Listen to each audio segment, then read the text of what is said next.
Break के बाद आप सभी का बहुत स्वागत है। बढ़ते हैं आगे। इधर संसद के बजट सत्र का दूसरा चरण और आज से 2 अप्रैल तक अब संसद चलेगा। मिडिल ईस्ट युद्ध पर विदेश मंत्री इस समय बोल रहे हैं, अपना संबोधन प्रस्तुत कर रहे हैं। मिडिल ईस्ट पर सरकार का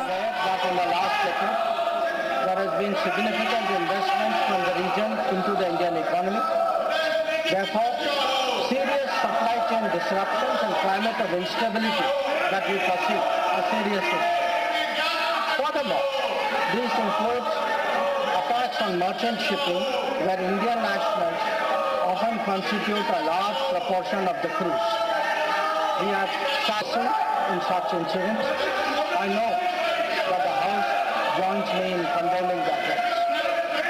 Honorable Chairman Sir, government has been assessing the situation in West Asia continuously since the 12-day war in June 2020 community in Iran accordingly. On 5 January 2026, Indian nationals were advised by the Ministry of External Affairs to avoid non-essential travel to Iran.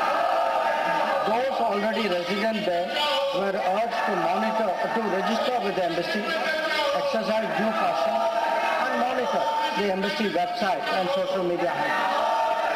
A second advisory was issued on 14 January, reiterating this advice to avoid travel in even stronger terms. The Directorate General of Shipping, Mumbai, in parallel, issued its own advisory on 14 January for Indian seafarers, asking them to follow embassy advisories and avoid unnecessary movements ashore. Recruitment and shipping companies were asked not to deploy or send Indian seafarers to Iran. So, reflecting our assessment of the evolving situation, the Indian Embassy in Tehran issued another advisory on 14 February, urging Indian nationals, including students, pilgrims, business persons and tourists, to leave Iran by all available means of transport, including commercial flights. They were asked to contact the embassy for any assistance and provided with 24/7 helplines. This was again reiterated in strong terms through another advisory on 23 February. Some heeded these advisories and have left the country. However, many others have disregarded them and remain in Iran.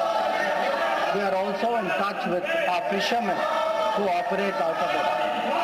This was the situation till 28 February 2020. Once the conflict commenced, the Indian Embassy has facilitated the relocation of several Indian students in Tehran to places outside Tehran. An advisory update with emergency contact helplines was issued on 3 March. Similarly, facilitation was extended to pilgrims for their internal movement.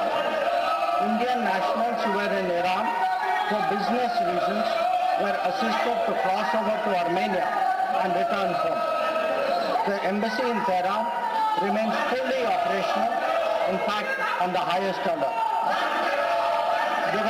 They are totally committed to supporting the Indian community in this difficult moment and in assisting Indian nationals who may wish to cross international borders. Where seafarers are concerned, the Directorate General of Shipping, through an order of 2nd March, has constituted a quick response team for immediate response, coordination and support functions. This too will function on a 24/7 basis. Honorable Chairman Sir, I would like to inform the House through you that every Indian embassy in the region has similarly issued advisories. The embassy in Israel did so on 28th February and 1 March, UAE on 28th February and 5 March, Bahrain on 28th February, Qatar on 28th February, Kuwait on 28th February and 5th March, and Saudi Arabia on 28th February and 8th March, Oman on 28th February, Iraq on 28th February and 5th March.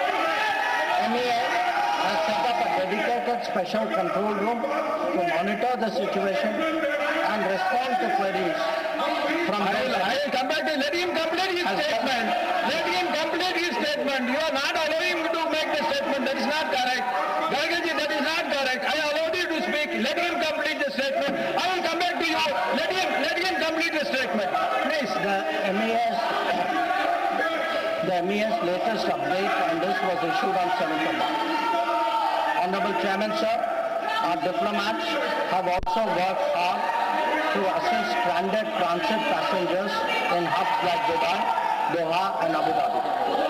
They have facilitated international border crossings for Indian nationals, including from UAE to Oman,